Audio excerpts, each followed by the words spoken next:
God, I am all over the place. Oh God, I am all over the place. That should be muted. Oh God, I am all over the place. That should be muted. Oh God, I am all over the place. That should be muted. Oh God, I am all over the place.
Oh, hello.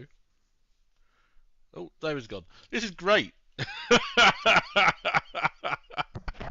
Hello, everyone. We've had a lot of technical issues, as you may be able to guess. Oh, we're back.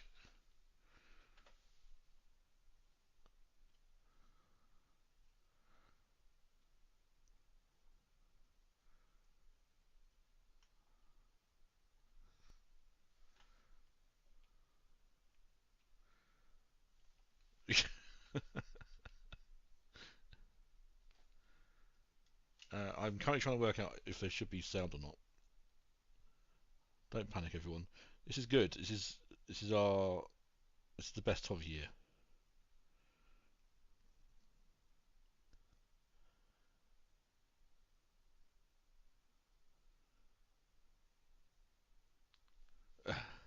I'll do some music. Doopy doopy doo doo doo doo doo doo doo doo doo doo. Doopy doopy doo doo doo doo doo doo doo doo doo doo doo. Doopy doopy doopy doo doo doo doo doo doo doo doo doo doo.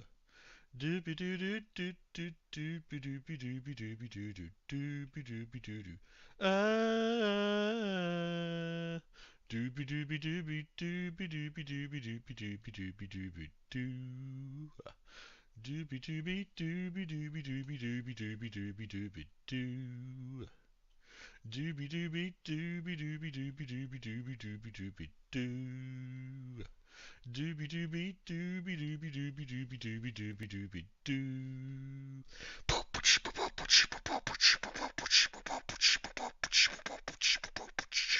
Doopy doo doo doo. Oh, hello. I think you finished. Everyone's on mute. I don't know if everyone's meant to be on mute, but it's great. Hello. Well, we're on mute because we're professionals. Hello.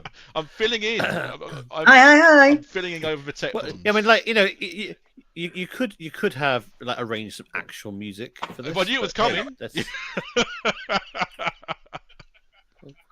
Well, you've known it's been coming since last year finished. Well, so I'll bear that in mind for next time. If there is a next time after tonight. And now on BBC Two, in a change to the published schedule. By the way, can you hear us out there in YouTube land? Yes or no? You're a bit crackly for me. A bit on the crackly side. Apparently. Yeah. So we do know that. So what'll happen is we'll have a quick chat with Nick, and then he might have to turn his camera off because his camera is the thing that's causing the crackle. Right. Anyway, hello. Welcome to all 40 of you who are watching, and this is the UKGameshows.com Bothers Bar poll of 2022, where you have been once again voting in your tens to decide who was the best and worst and most current and fabulous online streaming game shows of the past 12 months. And let us introduce you all to... Oh, hello. I was adding you because I didn't get a chance to do this before we started. So we're extremely again. You've only had 364 days to sort this out. It's fine. It's absolutely fine. So anyway, well, like in like Brady Bunch style, we have Daniel Peake, who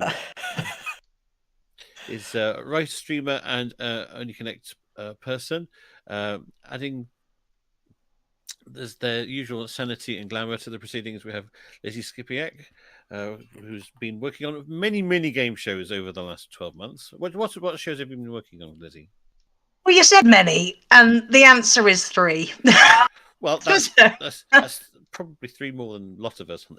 Yeah, I did Bridge of Lies Series 2, a smattering of Tipping Point Lucky Stars, and then a pilot for Picture Slam before that, and then bits of development, bits and bobs.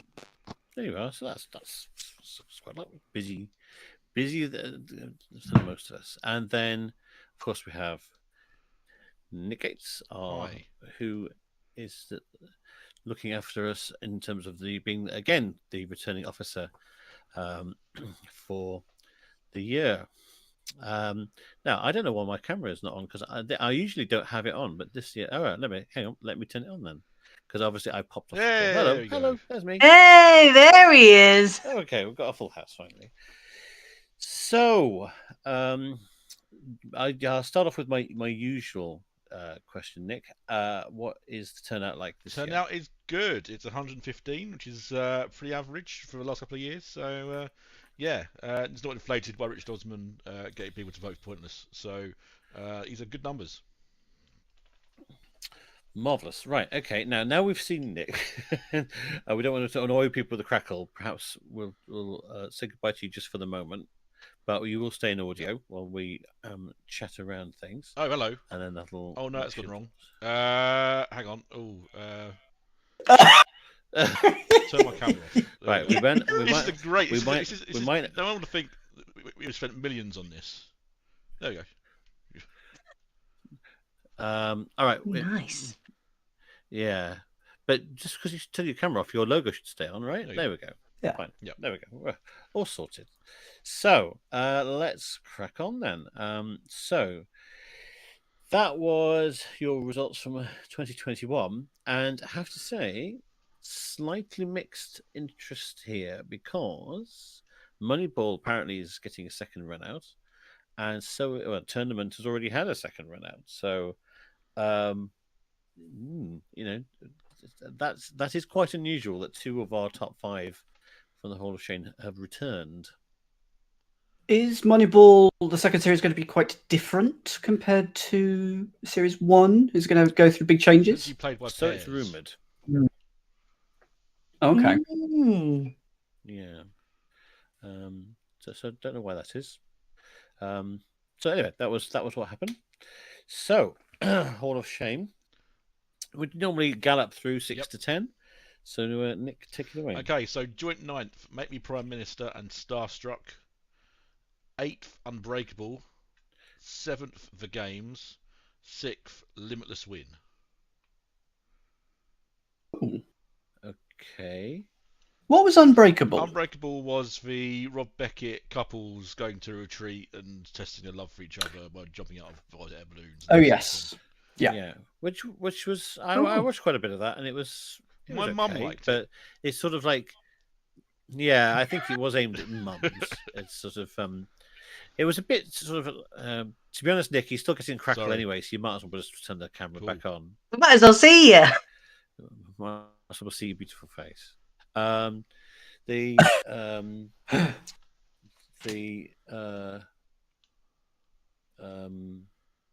The thing about Unbreakable was that you're never quite sure whether you were going into a challenge or a soppy moment or just chat, or it was a bit unstructured for me. Anyway, let's go into our Hall of Shame for number 5. Please. Okay, This is what I can't see. What you guys see. Is this a problem? This is probably fine. I can hear you, so I'll just react to the things that you say, even if I can't see what you're seeing.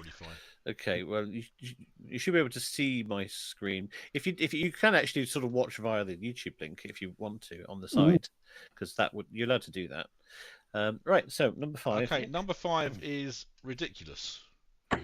I wasn't expecting this to be quite as contentious as it apparently has turned out to be. I mean, I didn't love it, but it wasn't bad, I don't think.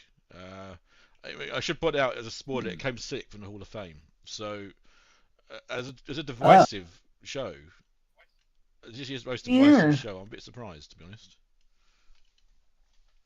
Full disclosure, I voted for it on the Hall of Shame because I was disappointed by it.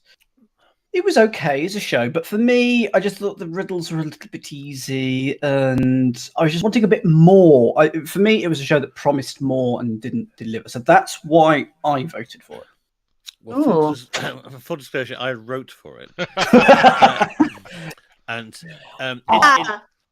in all honesty, I do see what Dan is saying.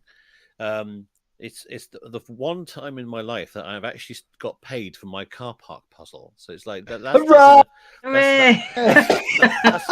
having it being shared on the internet about 17 billion times by now, it's that's a momentous moment. I think it was a little bit sort of like, well, we can't fill the whole show with riddles, so let's stick in some general knowledge questions as well. That sort of like, I think perhaps weakened the whole point of the show. I think you'd just done the riddles. I enjoyed them.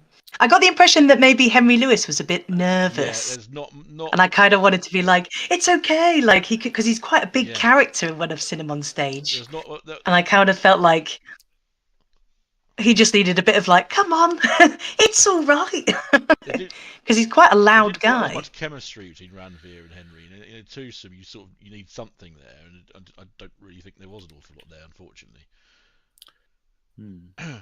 Okay. In the chat, We Like Shapes says an hour-long time slot definitely overstretched it. That's probably quite a good point, actually. Would have been possibly better at 45 minutes.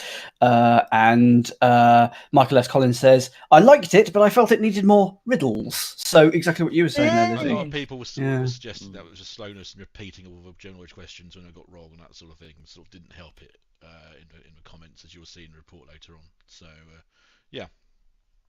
Okay. All right. Number 4. That's My Jam, which I have to confess I've not actually watched. No, not seen it. Oh, I haven't seen it. But hasn't it only just... It was December, wasn't it? Yes. It's only just come out. Is this Ramesh Ranganathan? Doing his Jimmy Gilligan impression. But that's bad luck, because that pretty much is the only show without Ramesh Ranganathan. Yeah, well, there's very tricky, those sort of shows to get right, aren't they? The sort of let's have a party in a studio, which is like the most artificial construct for a party venue that you could possibly imagine. I would also argue that maybe the people that vote in your poll the crossover in the people that might enjoy it is maybe that's not the crowd, is it? That is true, but there doesn't seem to be much of a crowd for it if numbers are even to go by, from what I've seen. So, are you implying that our voters are not party people? Because can I say it? Because I'm sure about a third of the YouTubers that are watching this right now are off their tits on cocaine. I'm sure. So, there we go. That's how dare you? Right. Okay. Number 3. Number 3 is Romeo and Duet, which again I didn't really watch, if I'm honest. Well, see, like, I'm impressed that many people watched it to be able to vote to it to go to number 3. I think a lot of people probably both voted it to be number 3 just because of the title. Yeah. I didn't see it. Was it like what's? I mean, the premise I can imagine, but is there like a twist to it or? Nope. Okay. it's kind of when it says on the tin, really. Okay, well, obviously we're hot on our dating format, so we don't really need to go into that in great detail. Right, number 2, please. Number 2 was 1 and 6 zeros. Oh, wow. Okay. Ouch. Oh, is it? No, I think it should be in it. But according to UKGameshows, there's no E in it. So I've had to go through it all and go through the report and take away all the E's, so it all matches up. Yeah, I'm pretty sure I'm an ES person, but they've gone for. I mean, based on that alone, I think it should be at number 1. The spelling of the title. Oh no. Wow. I really liked the concept. I thought the concept was fun with, sort of the number of zero, the number, £1 times a million, but then you go to different coins, 50p, 20p, 10p. I really liked that. I just thought it was too slow for me. Yes. Just way too slow. It's difficult because I feel second place is quite harsh, but at the same time I can't think of much. I can't think of a reason why it doesn't deserve it just as much, to be honest. It's an interesting idea. It didn't really come across as a TV show. It's also it suffers from ever diminishing returns. And those shows tend to do less well, where your prize could be massive at the start, but then get smaller and smaller and smaller as it goes through. Whereas what you want is in a show, ideally, is your prize to get it bigger over the show. So I think there's a little bit of that because, like, oh, now you're playing for 7p. You know, if it goes really badly to start off with, you do lose a little bit of tension. Well, yeah, there is that, but I mean, £1 Million Drop always survived that True. because people did stay and watch to see if you could eke out 25 or 50 grand out of a situation that went terribly wrongly. I mean, I like the mechanics of it. I do. I did think it was sort of a bit like if you're faced with a really, really tough question, there's not really any way of working it out. You've either just got to admit defeat, or take the punishment, or have a blind guess. And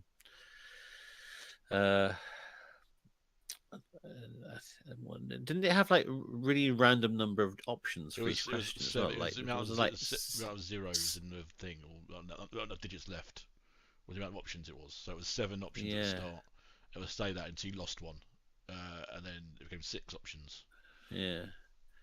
Yes, it's not the most elegant graphics in the world, I have to say. But well, okay, well that's what you've decided as number 2. So, any predictions for what number 1 is? I'm struggling. Yeah, I don't know. I tell you, it wasn't close. Was it not? I can't think of. It's not bank balance again. It's not going to come. And you're all going to tick on bank balance. I can't think. What? Go on. Tell us a channel. ITV. They've all got it in the chat. Oh, I've looked at the chat now. Yeah. I have one thing to say about this show. Fastest finger first. I'm sorry, but I think this deserves first place. And for me, I'll tell you why. Because Anita Arani, great host, she was brilliant on the answer trap. On this show, when it came to the head-to-head duels, which were also too long, but she was reading out the answers, reading out the question, then the 4 answers, and then the contestants were just pushing buttons in silence, and then she would reveal the answers. It was all Anita talking. There was no dialogue between the contestants. I just thought it really suffered for that. But you see, that's one of the things that they should have realised at the very early stage was like if people are just tapping buttons, then there's no personality coming across.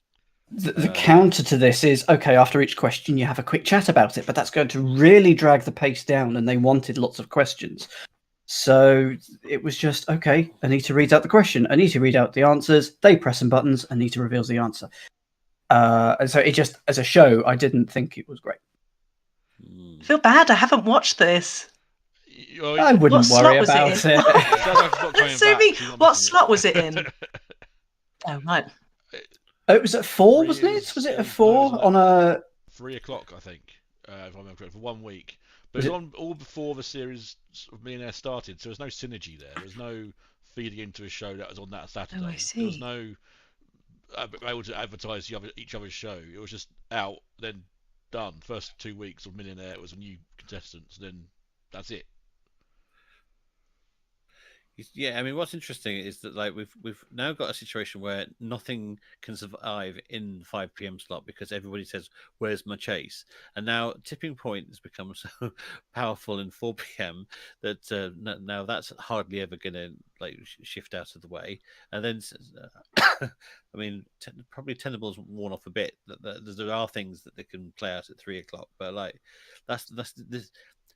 Their strength is now also perhaps turning into their weakness. So anything that new that they try is just getting slaughtered in the ratings. It was quite funny because having gone through this rigorous question process to get onto Millionaire through this show, one of them did end up winning 0, which is just quite funny in its own way. Oh God! At least they had a chance.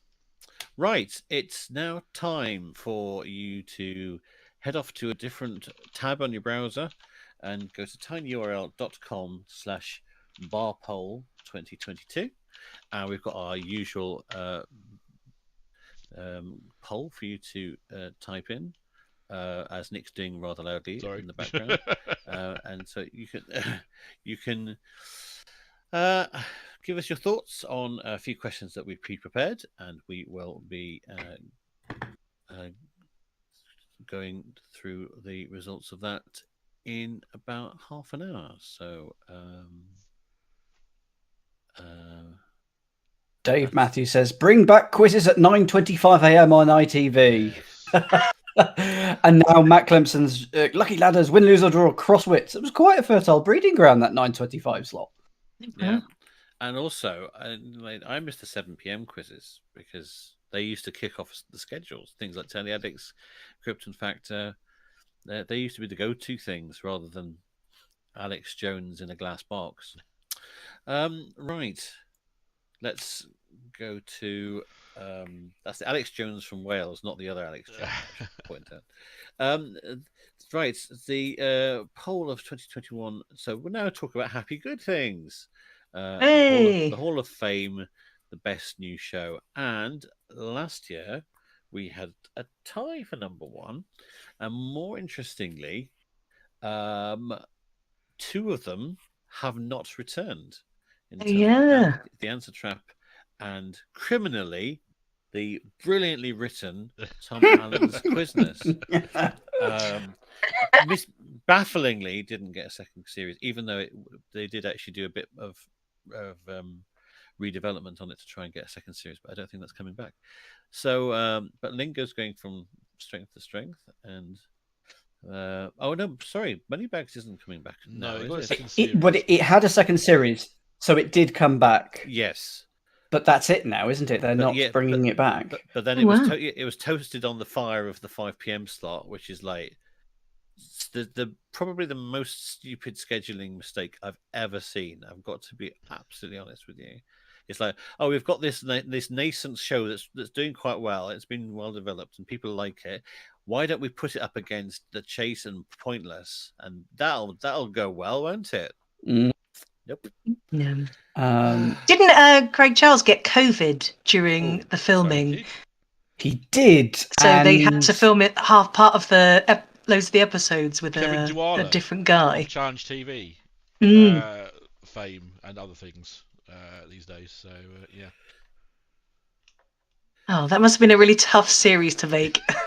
Yeah, that's true. That's true. But still a stupid decision. Right. Okay, let's go through the 10 to 6, please. Okay, so in joint ninth, 1 in 6 zeros, Sign to Win, That's My Jam, and the Great Big Tiny Design Challenge. Oh, okay. Wow, that's a range. I have to say. Okay. Very glad to hear. Go on.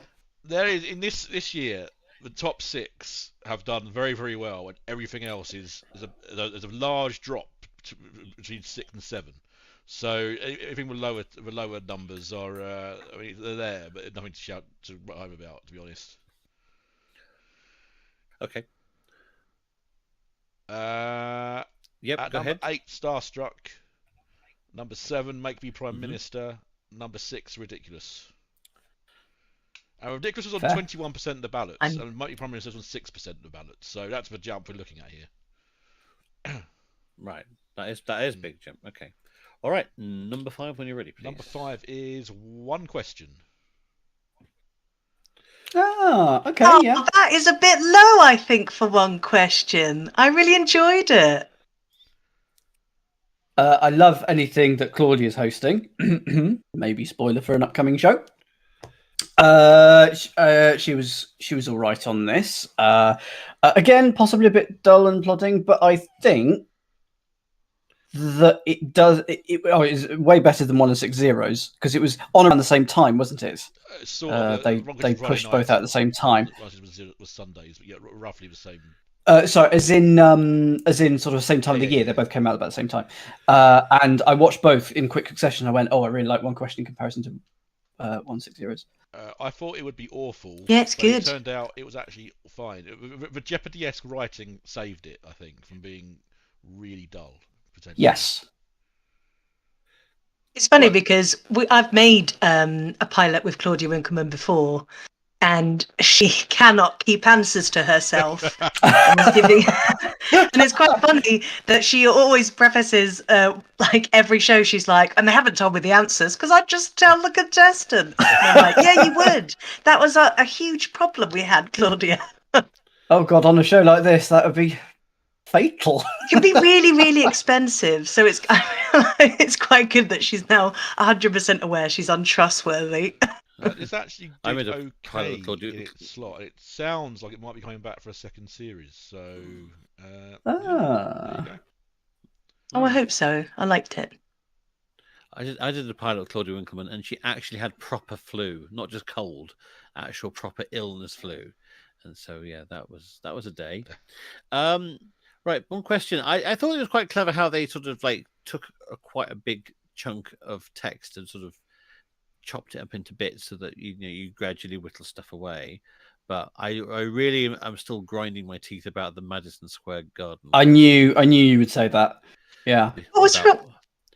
Oh, that was the what is square question. Yeah, but the thing is, like, Madison Square Garden isn't square. It's sort of semicircular, and everything else on that board, they were talking about the shape of things or something that had shapes. And then this one, they were talking about a word in the name. And I know technically that was sort of in the rules, but it just felt like a bit of a bait and switch to me. All right, okay. Well, that's that. Let's go to number 4, please. Number 4, Ant and Dec's Limitless Win.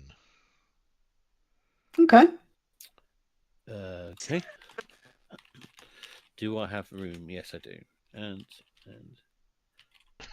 oops, Dex. There we It's go. such a fit-looking show. It really is. Like that centerpiece looks banging. I really like it.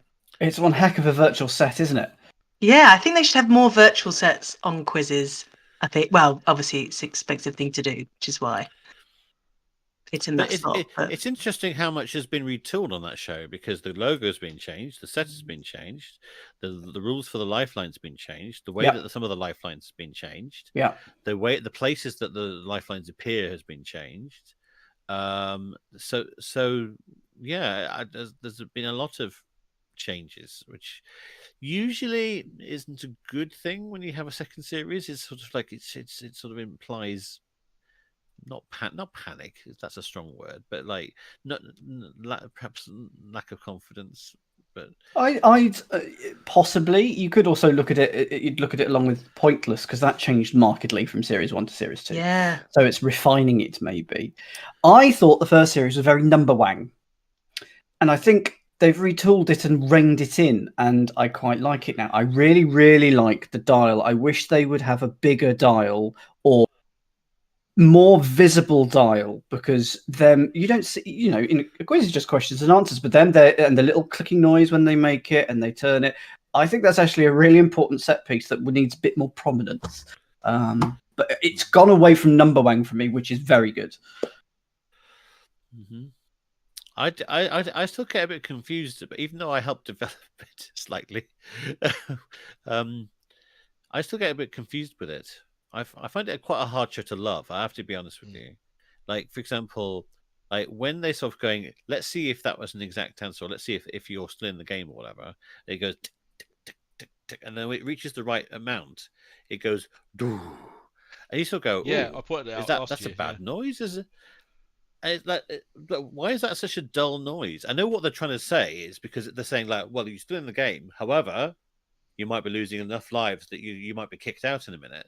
So what they're not trying to imply is today everything's cool and fancy and wonderful because there might be bad news coming. But I still think there could have been a more neutral way of doing that. One question used to have this, or has this rather, when the right answer you don't want to find. So when it goes green and you see the people on the sofa cry, sometimes it takes your brain like an extra 2 seconds to be like, oh, okay, oh no, they're off, they've won no money. I hadn't thought about that, but yeah, you're right. It's like yes, it needs more ticks and crosses. But then again, even that's confusing because you want the crosses and not the ticks. So yeah, we're back to perfection with Nick Nels again. That has similar issues. Right, number 3, please. Number 3, Bridge of Lies. Okay. Yeah. Good. Good Solid. to see it there. I haven't seen it as it's just come back. But yeah, good solid show that I like. What? Nice things being said about a show I worked on. I'm sorry, I didn't know you worked on it, Lizzie. No, that means you've said some nice things. That I'll take that. I'll be honest, I didn't know you worked on it. Yeah, I did. No, it's really good. Really good. Good. It's quite. I mean, it's a simple concept, but it's actually quite a dense show to write for, isn't it? Mm-hmm. It's really hard because each circle is essentially like a text message, which is quite hard. It's the same as one question once again. Like, and money bags, when you have these very short answers, you are somehow limited a little bit by the format, and it makes it just like 20% harder to write for than a normal sort of straightforward quiz, I think. And how many circles are there in the diamond? Because each question is big. Oh yeah, there's like 30. Oh, I should know this. 32. It's Such a big. Because you need to have at least 10 correct answers and 10 incorrect answers. It's a difficult show to write for, and I was very impressed with the question writing as well. It's very nice. That's very good. Well done. Thank you. Well, I mean, Lizzie did luckily have the world's best quizzing writers at her disposal. So, yeah, but I was not contacted. I think you'll find. Well, as I said, I stand by my previous statement. It's interesting that they've chosen that format to do like a glow up for the celebrity version. So, like, they obviously got a lot of faith in it after just. Is it what? Like, is it what was the celebrity series filmed at the same time as series 2? So, yeah, it was. But I mean, they did the same for Moneybags. That got some celeb eps. So I think, and the reason they put it first is it draws you to the main series once you've seen some celebs play. Or that was the thinking. Yeah, and you think, oh, this is dead easy because they're giving them easier questions. Yeah, Claire from Steps has done well. Maybe I could do well. Praise is coming through in the chat for Ross Kemp as a host. He was a big surprise and a delight. That's good. Yeah, it's a delightful man. Have you met him? In a weird way. Do I know? Well, I used to brief him. Okay. Oh, well, how exciting. Yeah. So I used to brief him a few times. He sometimes used to go into his own thoughts. Really? Just about there may be war zones or experiences he's been in. Okay, right. Let's move on to number 2. Number 2, The Traitors. Oh, only at number 2. Are you having a laugh? It came second. Well, you're all wrong. The best format of this year, and you put it second. I have to say, actually, it was clear water between this and first place. It wasn't close. Well, it was they're both very high rated, but it was not close. The chat is shook. Well, the chat voted for it. It's your fault.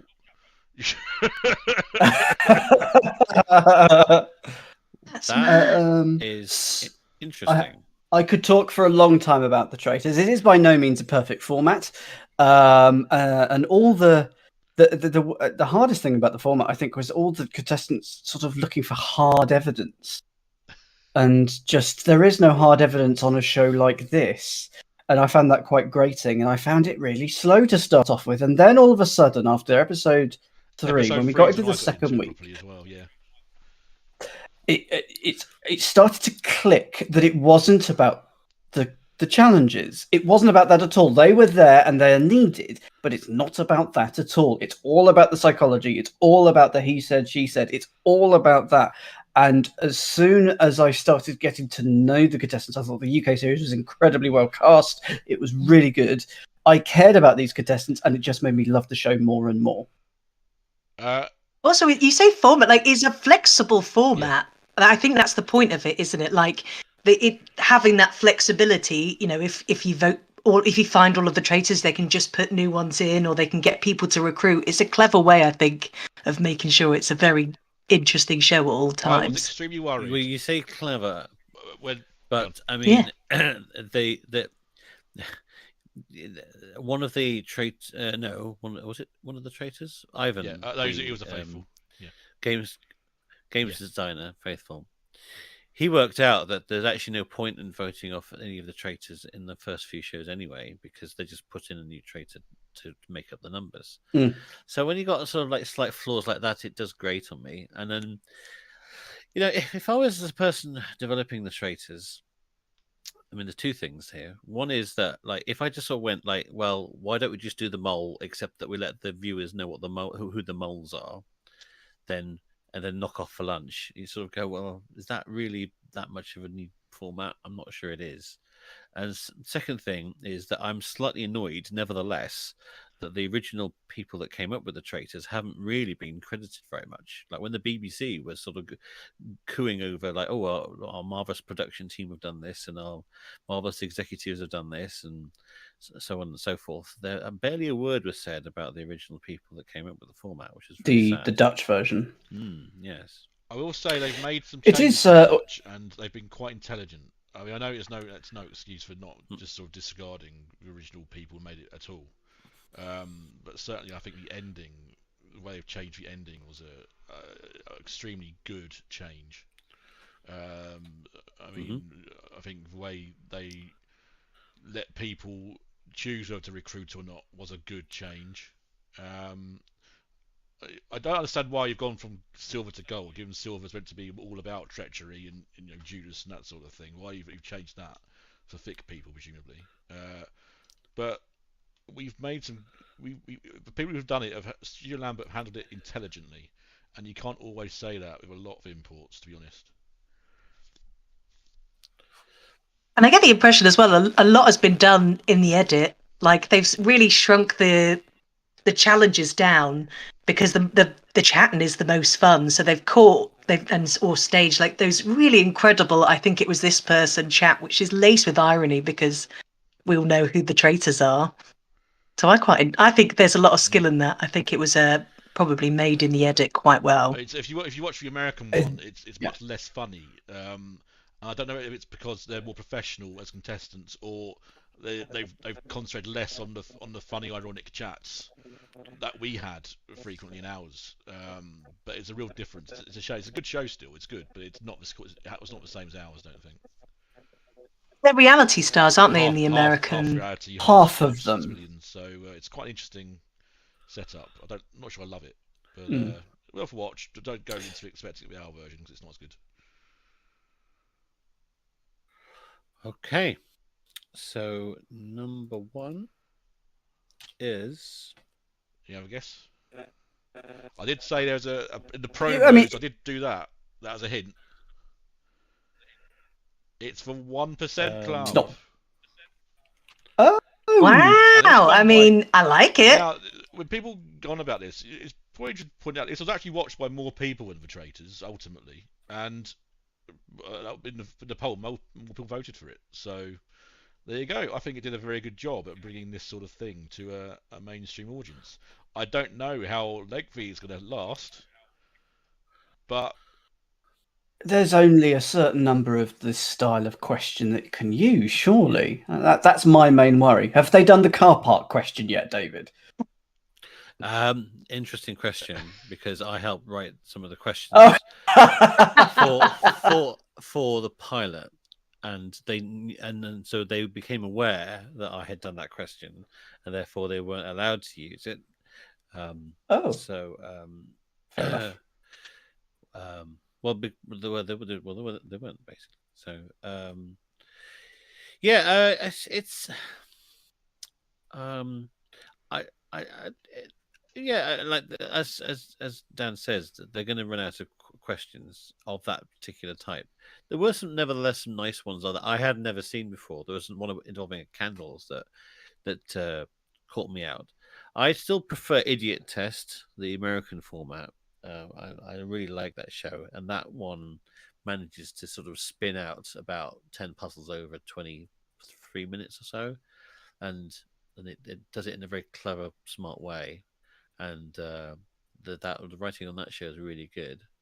I think the format of this one is quite restrictive in what they can do, so yeah, they're going to struggle a little bit, but hey, it's been successful abroad. It's interesting, and, actually, that it's a sort of show you can bring up with people in real life and not feel too embarrassed about.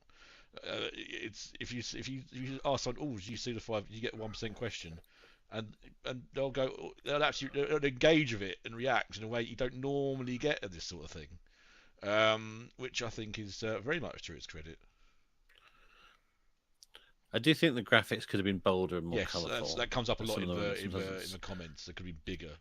Apparently, they are trying to do something about that. And I don't like the lighting scheme at all. I just think there's a very confusing mess of. It would be a lot easier to have people coloured with coloured lights behind them, like it was on Everybody's Equal, rather than have horrible shades of 1 versus 100, that sort of thing. Winning lines. That's right. Yeah, rather than have horrible colours of, was it purple or whatever, shining in their face for the best part of a 4-hour recording, if they're lucky. So anyway, well, on to 1% Club. You are the best format of 2022. So just one more final call then for the Bowlers Bar poll.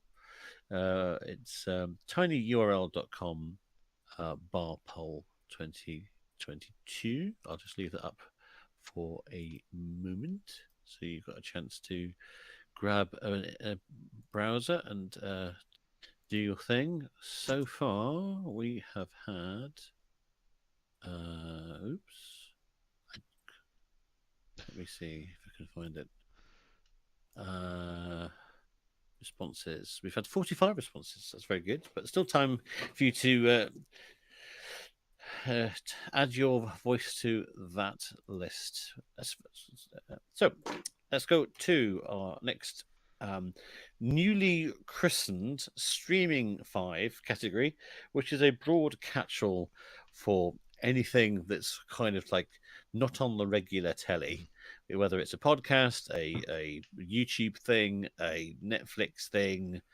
That it's sort of all of those things are kind of bundled together in a rather random bucket of nonsense, but it's like the best way we've got of trying to mop up all the other game show activity that goes on elsewhere. So you can make it what you want of it. Those were the winners last year. So let's I have to say, actually, more people, it's getting more votes every year. So it's becoming some more, I don't know if relevant is a correct word, but more people are engaging with it, and that's a good thing. It's a great thing. It's still dominated by the communities, which is fair enough because they're very, very exciting, and also shows how difficult it's for things to break through into the mainstream. I think. So going from 6 to 10, for example. During 9th, you've got TV Show and Tell and Run for the Money on Netflix. And then during 6th, you've got All Things Quiz, the podcast, No More Jockeys, and The Mole on Netflix. And number 5 is Fingers on Buzzers, the podcast. Yep. Okay, that's interesting because I don't think they've been quite as active recently. No. If am I wrong about that? They've had a series over the last couple of months, but it feels like there's longer between series and specials, certainly. I don't know whether they're running out of people to interview, or I mean, I would have thought this is the sort of thing that could go on and on and on because you've got that infinite number of stories from people who have been on game shows and quizzes and things like that. Okay. Well, that's what you voted as number 5. Number 4, Topper One's Quizzical Evening.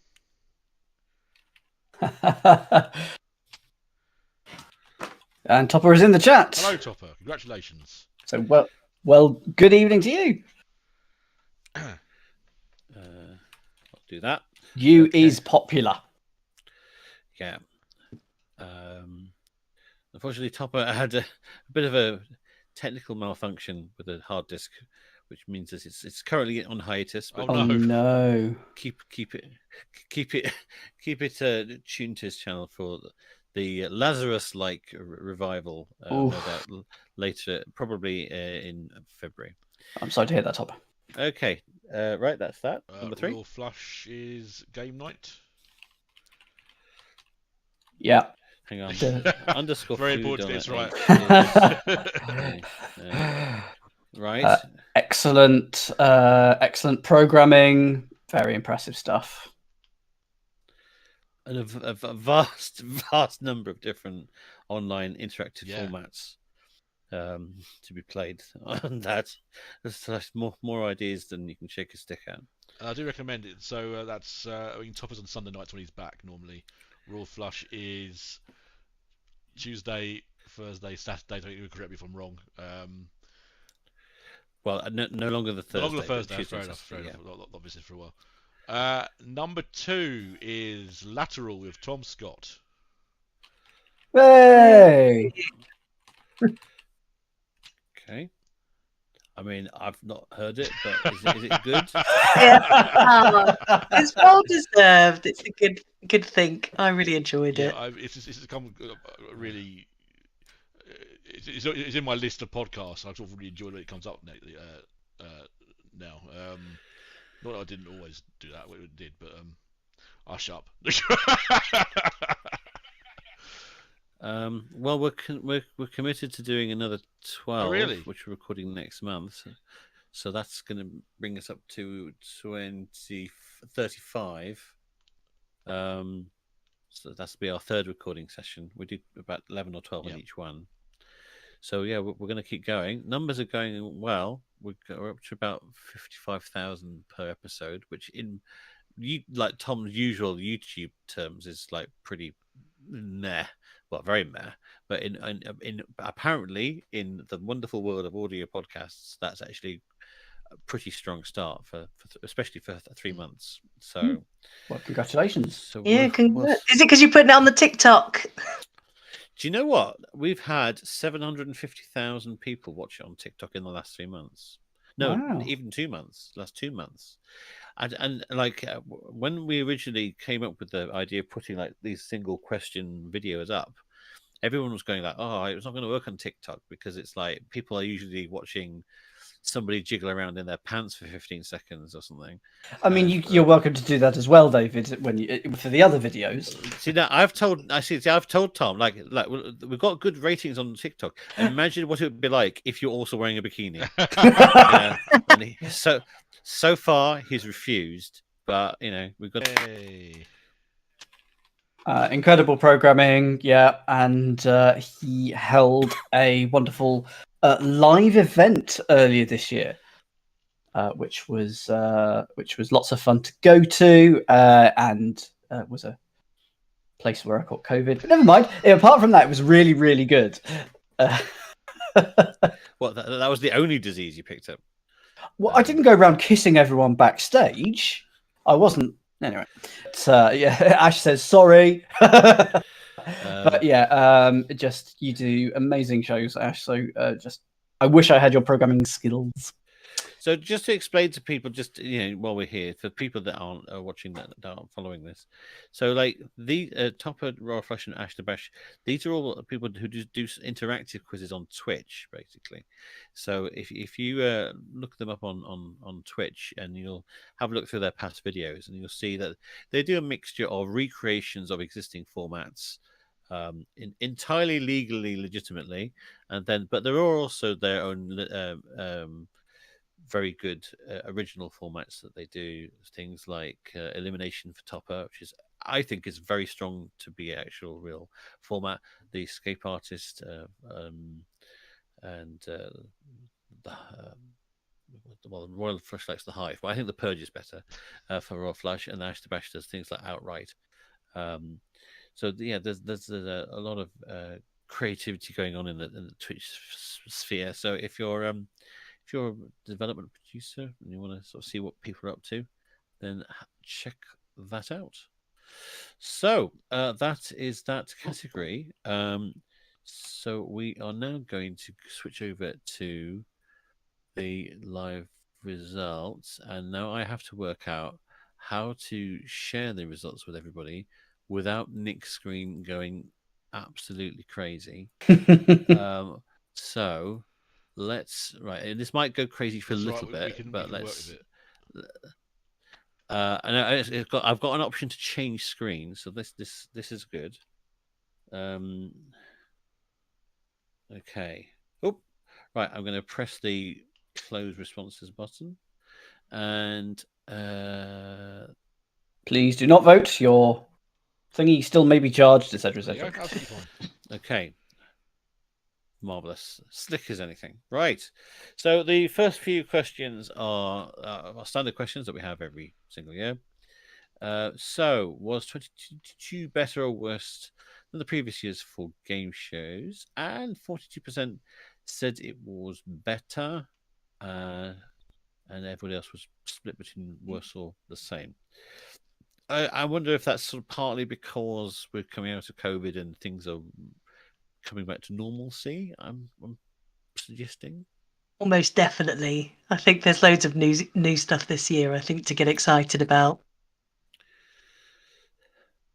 I mean, like stuff like the traitors probably couldn't have been done during lockdown conditions, and there seems to be a better mix of stuff. I think.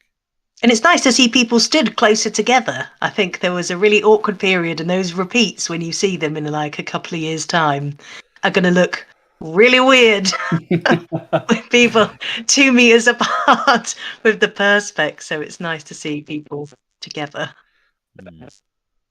Okay, which channel broadcasters made the game shows you joined the most? And the winner out of that is BBC One.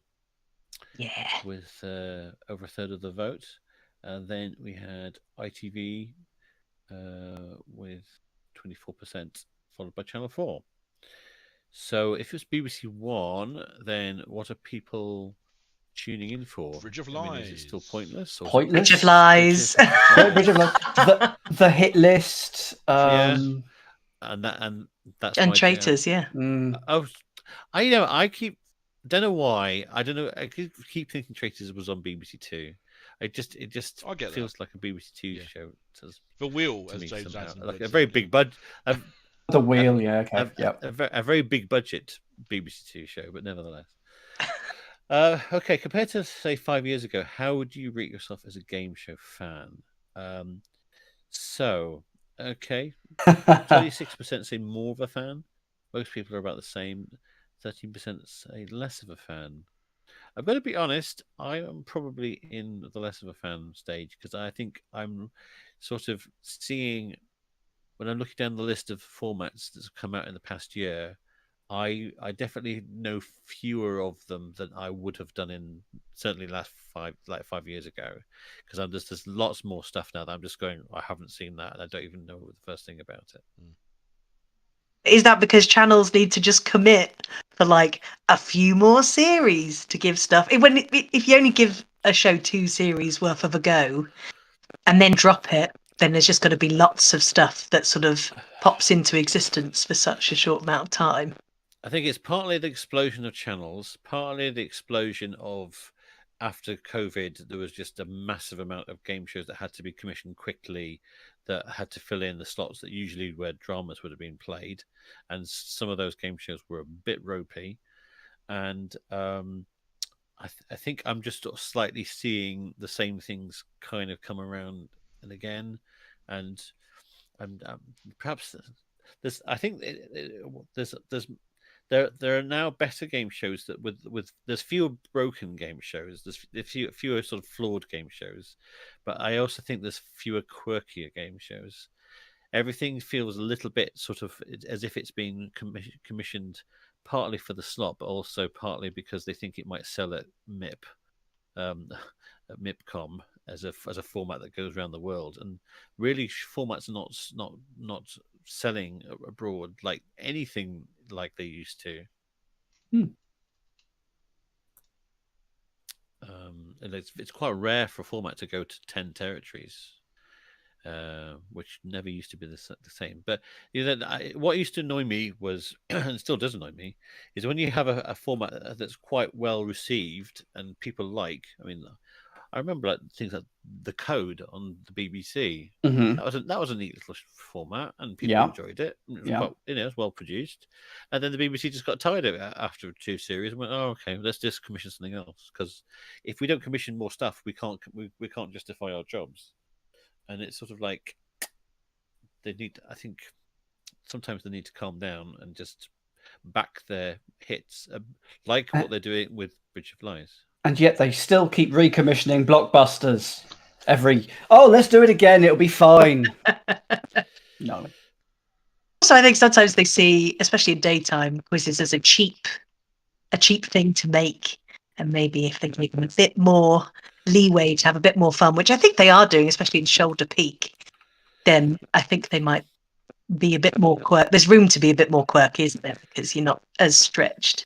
No. If the BBC have got enough money to remake Gladiators, they've got enough money to remake something of the same scale that's original, like they used to for things like things like not Families at War. I mean the other things that like these families like the Friends Like These. Yeah, well, I mean that was medium scale, but like they definitely have budgets to take more risks, and I definitely think there's less risk taking in these days, less quirkier shows. That's sad. All right, anyway, let's crack on.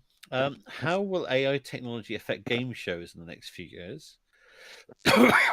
Right. Better on-screen graphics, potentially clever concepts, but should be used ethically and fairly. That's interesting. Richard Osman's whole body will be controlled by AI. Yeah. Questions will be written by AI. God, I know someone's going to pitch that to a producer. It's just going to be awful. I genuinely have used AI to help write scripts for Lateral. Write scripts. Yeah. Jokes. Like if I needed like an opening joke, then like it's like there's one coming up which I won't spoil, which is just like it came up with such a random thing, and then the joke was that that's because the script was written by an AI. You'll be able to see 20 plus pilots for AI based guessing games on C21 Media. Yeah. Well, what else have we got here? The robot already writing questions. Is that true? Is that true? Wow. Really? That there was a that app-based quiz. It's quiz night. I forget what it's called. Where you played on the phone. It's like Jackbox. You played on your phone. That was meant to be mined from things like Wikipedia. That's why the question was so boring. Yeah. Yes, but that wasn't really an AI. That was but because the difference between like sort of copying stuff off the internet and AI is like when an AI comes up with something, if you take that output and try and Google it, you will not find it on Google. So therefore, it's genuine proof that AI has created something that didn't previously exist. That's the key difference about the AI has used its brain to come up with stuff. The job of the question maker. So I'll be out of a job. That'd be great. I mean, I don't think the job of the question maker will be obsolete. Although, but like, what will not ever be replaced is the question verifier. Maybe the question maker might have some assistance in the future. Perhaps. AI will replace phone a friend. That's a fun one. So it's kind of a bit like Ask Watson from Jeopardy. Yeah. That's an interesting one. Okay, right. Where do you usually get your game show news from? Blimey. Surprised as much high as that these days. To be no pressure, Nick. Nick, you've cornered the market. If you expand it to the Whoa. extended universe of Discord and Twitter, then maybe. But websites a bit of a lost leader these days, I think. But yeah.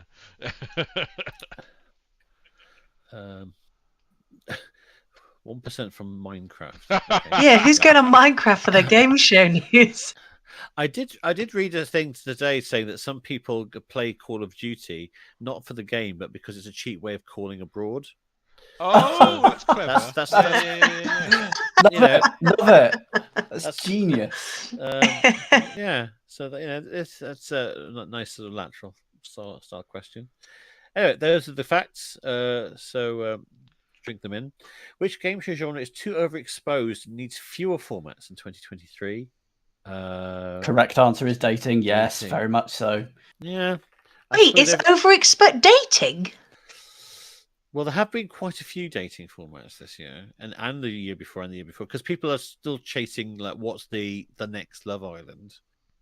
I mean, but to be honest, I don't see Love Island as a dating show, which I know you should. I know you should, but it is also a reality, like it's models on a reality show, isn't it? Trying to get contracts for bikinis.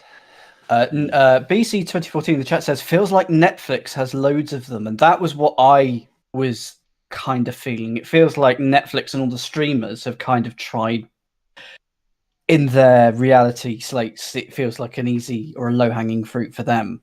Yeah, but they're all really good. Like Love is Blind and Too Hot to Handle are like top-notch formats. They're really good. I should point out my dating experience and my different chasms. I know people at work who talk about Too Hot to Handle. That's broken through into mainstream as far as I'm concerned. Absolutely, yeah. I'd hate to be a researcher on that to see if like movements under a duvet with your little checklist to be like, oh, that's a £10,000. You don't want to be a logger on the night shift on Big Brother. That's really, not a job I want to do. And then Cooking with second place, which again, I do think that's fair. There's Gordon Ramsay is his own. Like his it's own weird. category in this, I think. Yeah, but enough about dating. Well, it's true, and also like BBC Three, it had that format, which I can't remember now, which I thought was going to be the Young MasterChef, but no, they also have Young MasterChef coming up as well. So that's a bit bizarre to have two young cooking shows on a fairly small channel of like BBC Three. Right, name a celebrity who hasn't hosted a game show. Zoe Ball has hosted a show. It was that one on Channel 5. What was it, Nick? The one about brain. Oh, thing. yeah, Joey Folkestone. Sponsored by Nintendo. Yes. The name I can't remember. I remember everything else about it. I was in the audience for one of them, but I forget what it was actually called. Yeah. Britain's brainiest. Yeah, I love Tim Vine as well. I'd put him on. Oh, Tim Vine. But he did Don't Blow the Inheritance. He did Whittle and Whittle and Fluke and Fluke. Yeah, so he's done 3. So like, frankly, people are making things up. Robert Webb's good shout. He's not done something. He hasn't. Well, Brandon Clark hasn't hosted a successful show. Wait, why?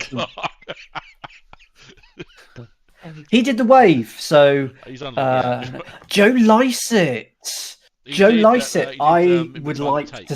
He did The Time It Takes, yeah. Oh yes. Which I really enjoyed. Yes. Sad. Yeah. I've got it. What was the name of the host from this morning? Alison Hammond. Love her. She was really good. Put her on more things. I'll watch Alison for days. Format, to be fair. Robert Shrenknaven. Well, she had what? A pilot for Wheel of Fortune, was it not? Yeah. Did she? Yeah. One of you's wasted your vote on me. Which it's also wasted because you did accumulate. Yes, there we go. There we are. At some point soon. I can't afford the paper plates with the cost of living crisis these days. Right.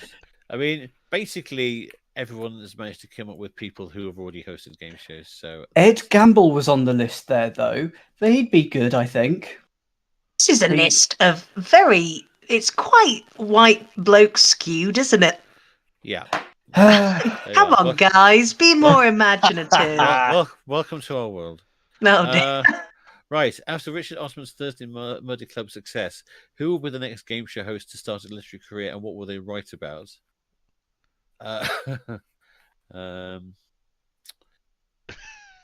I'd like to see Alex Horn writing about the origin of Taskmaster, because I know bits of it, but I think it'd be really interesting. There's an episode. Yeah, it was an Edinburgh Fringe show, wasn't it? It was not Edinburgh Fringe, but something like that, wasn't it? Maybe it was the Fringe. But there was it was a Fringe podcast last week. I had Andy Cartwright on as a guest, and he was good value. It was very interesting. It's worth listening to that one if you get a chance. Oh yeah, he's the series producer, isn't he, or the exec on it? Yeah. So we're all saying that Victoria Coren Mitchell is going to be writing lots of books soon. Yeah. Romance about Michael Portillo, yes, excellent.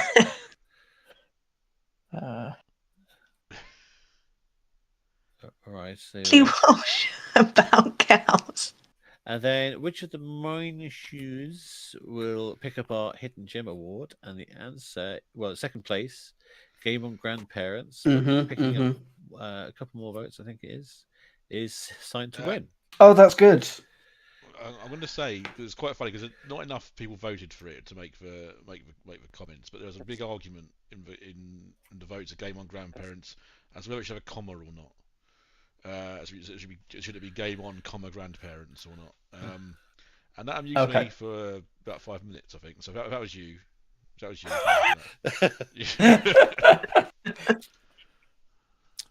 there we are. That is the winner for our Hidden Gem for this year. Right, I'm going to try and navigate again back to my other screen. Oh, did someone say they liked Al Murray's great pub quiz?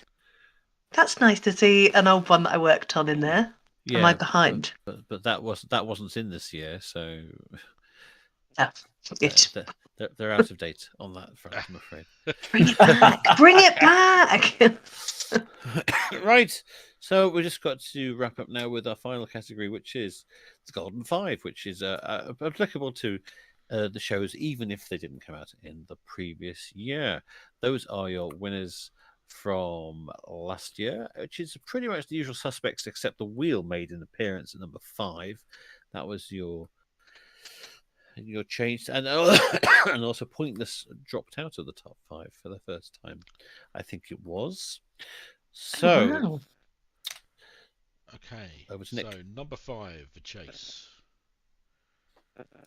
Oh, so down 2, was it? Yeah, I would say was that number 3 last year? Comments for Golden 5 this year, so I've sort of gone through down 1 through this year's list and sort of pointed out where they've sort of got them the last few years because some of the statistics are quite interesting. Number 4, The Traitors. Oh. Wow. Now, yeah, it does feel like a show where, like, if people liked it, they really liked it. I'll definitely watch the next series.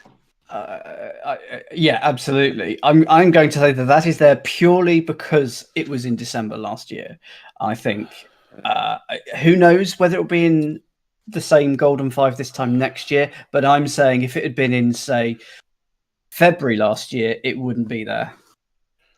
Oh wow! You're saying it's just because it's fresh in people's minds? Genuinely, I think it is. I mean, it's a great show, but it's a surprise. I will say at number 6, so spoiler for top 3, that The Wheel didn't quite make top 5 this year, but only won 1 vote. So almost would have taken the Chase's spot. Number 3, Rich Osman's House of Games. Start typing. You're gonna paste it. Yeah. I wonder if it's because it's got more prime time now, and it's got more money, and it's got a bit bigger than it was before. The primetime one's in House of Games. Well. Yeah, it goes from strength to strength. The daytime one's in brilliant. It's got like 2 million a night, which is amazing. But the primetime one didn't really do anything. It was interesting that. Number 2, Taskmaster. Wow. every time I think I'm a bit bored of Taskmaster, it always seems to drag me back in for the next series. It's quite impressive. So, yeah. So that's up on place. I don't know whether it benefits from the things like the New Zealand version. Very possibly. Where people sort of, if they don't like the UK version, maybe they still have fond memories of other versions that they might have seen. Number one. The most recent two series. The most recent two series, I was going to say, they have been out of lockdown and with a live audience, and I think the live audience just changes it so much, and so maybe it's gone up a place because it just feels funnier. I will say, quite interestingly, yeah, that's a good point. It's sort of its trajectory has been fourth, third, second. So in 2 years' time, it'll probably be first. So bet on that. Number one's Only Connect, but you sort of knew that already, I suspected.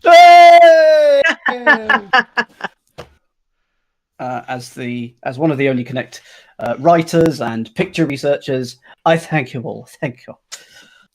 Still beating EastEnders, so that's exciting. Yeah. Day Dies Only Connect will be the next big spin-off waiting to happen. Well done, everyone. I really like that they give Victoria loads of like jokes, and she'll never stop saying them, and they'll never put little laughter in. They have any, like, I know they're funny, and I'm laughing at home when she says them, but like they never help. It would be a really different show with an audience, wouldn't it? Yeah. Like University Challenge has an audience, and I think if you took that audience away, the show wouldn't really change. But if you were to put an audience in Only Connect, it would be weird. It would be great. We were about 3 days away from having an audience on the second series. Really? Some executive at RDF said, "Oh, here are the changes I want you to make for the second series." One was buy Victoria some different outfits rather than some trouser suits that she'd bought in Las Vegas, and one was the walk to the wall, and the third one was having an audience.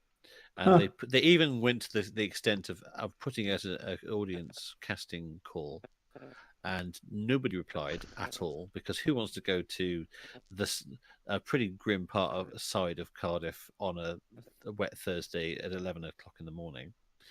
I mean, I had to because I was getting paid to, but like other people, and because the turnout was so low, and the producer, who was running the show, really didn't want an audience, because laughter takes a long time.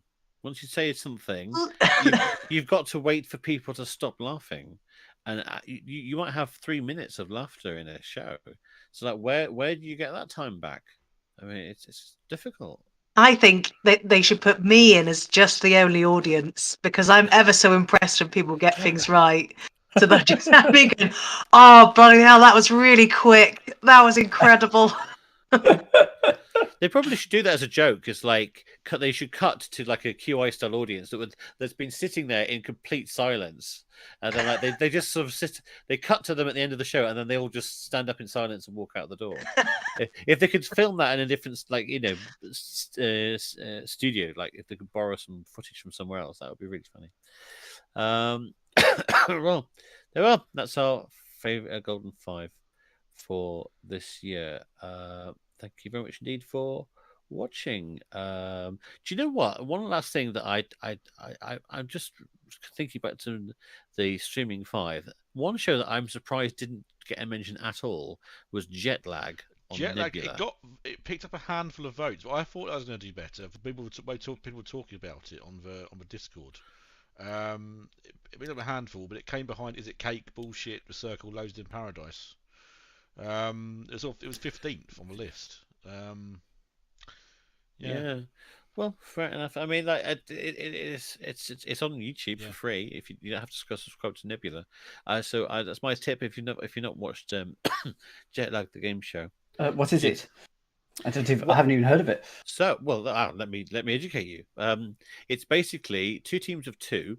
What they have to do is they have to sort of go around flying flying, driving, taking trains, buses to get from place to place and claiming them, the rules change from series to series. So, for example, on Series 1, they play Connect 4, but they use the map of the west part of this United States as the grid. And then when you get a line of 4 states claimed in a row, you win that state. And to win a state, what you have to do is go to the capital city in that state and perform a task that's on some playing cards that they have.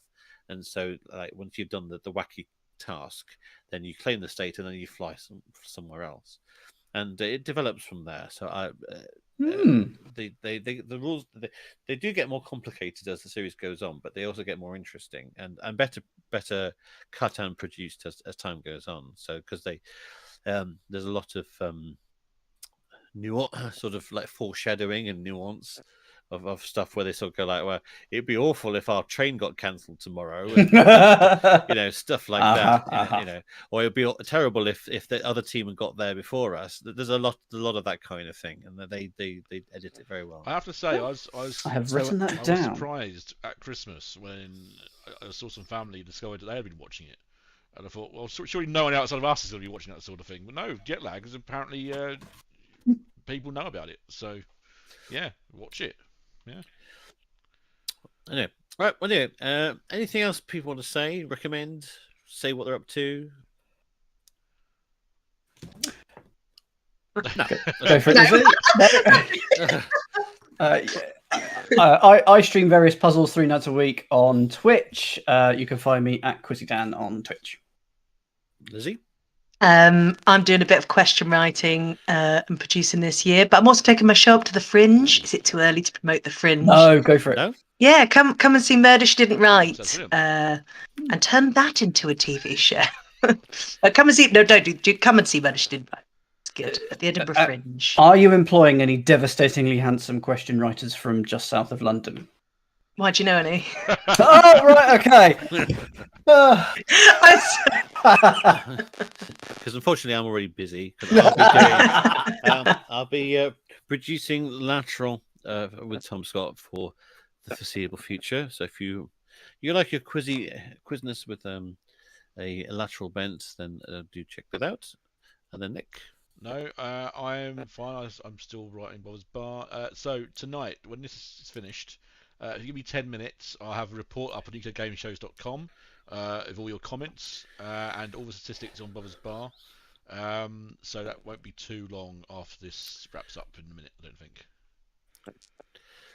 And I have to say, your comments every year do give me a huge amount of belly laughs. So do bother to check out the write up for that. So as Nick says, it'll go out definitely. There'll be a tweet. I'll tweet it with up. Yeah, so that will contain some any anecdotes and comments that you did when you sent in your votes. Right, that is us all wrapped up for another year. Thank you very much for watching, whether you're watching live or in the future. So from Dan, you peek. Bye-bye. And from Lizzie Skipjack. Bye. Also watch Bridge of Lies. I forgot to say that. I worked really hard on it, and a lot of people did. Anyway, sorry. Bye. And from our returning officer, thank you again for a sterling year of effort. Thank you. Thanks everyone for voting. And from myself, it's goodbye, and we'll see you next year. Goodbye. Bye.